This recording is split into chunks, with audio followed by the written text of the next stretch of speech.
أجرب البرياني العراقي فاتو كتير، بنصحكم تجربوا هذه الأكلة كتير طيبة وبتشهي. أول إشي رح أطبخ الدجاج، حطيت زيت نباتي، حطيت بصل، قرفة، قرنفل وهيل وورق غار، رح أقلبهم بالزيت. وبعد هيك رح أحط الدجاج ورح أقلبه شوي، وبعدين رح أضيف المي عليهم. أول ما تغلي المي رح أضيف التوابل، ملح، بهارات البرياني، بهارات مشكلة، فلفل أسود، كركم، كمون وهيل، قرفة وملح، وراح أغطيها وأترك الدجاج لحتى يستوي. بهذا الوقت راح أقلي البطاطا، قطعتها لمكعبات مثل هيك. وأول ما تستوي عندي البطاطا راح أشيلها من الزيت وأصفيها، وراح أتركها على جنب.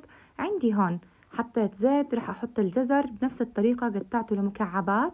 أول ما دبل عندي نزلت عليه الزبيب.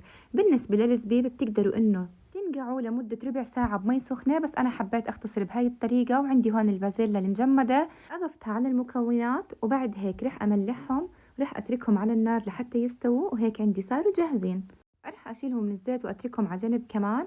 عندي هون بالقلاية حطيت زيت وحطيت شعرية، ورح أحمرها لحتى تصير عندي بهذا اللون.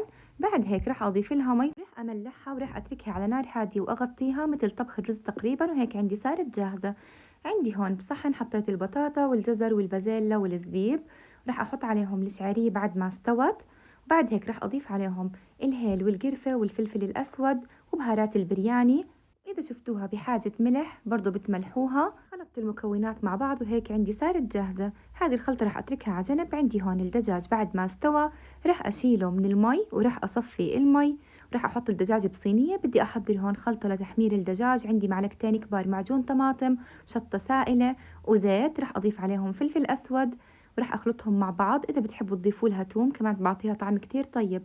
حطيت التتبيلة على الدجاج، وزعتها بهي الطريقة، ورح أدخل الدجاج على الفرن للتحمير.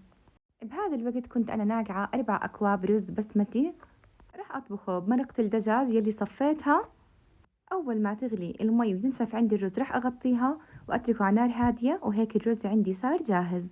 طبعا هون حبيت أفرجيكم طريقة كيف تزينوا الوردة بالطماطم. مثل ما انتم شايفين بتاخدوا القشر اللي من فوق وبتقشروها مثل ما أنا عم بعمل هيك بالفيديو، وبعد هيك رح تلفوها بهذه الطريقة. طريقة تشكيلها كتير سهلة، وهيك عندي صارت جاهزة، شكلها حلو بتزينوا فيها الأكلات.